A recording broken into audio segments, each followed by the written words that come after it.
Kind of quick weather update. Over the next 9 days, temperatures will not be getting out of 32 degrees or lower.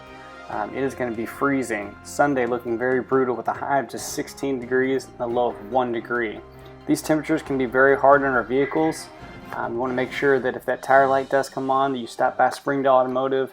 We'll check out all your tires, make sure we get you back up properly inflated. You don't want to be driving around with tires that have been deflated. That can cause choppiness in the tires, uneven tire wear, and plus that tire light is just pesky and annoying when that thing comes on. So don't hesitate to swing by Springdale Automotive. We'll get that tire light taken care of. Also, as these temperatures do plummet into freezing, the cold weather does slow down the chemical process inside the battery and reduces the ability to hold a good charge.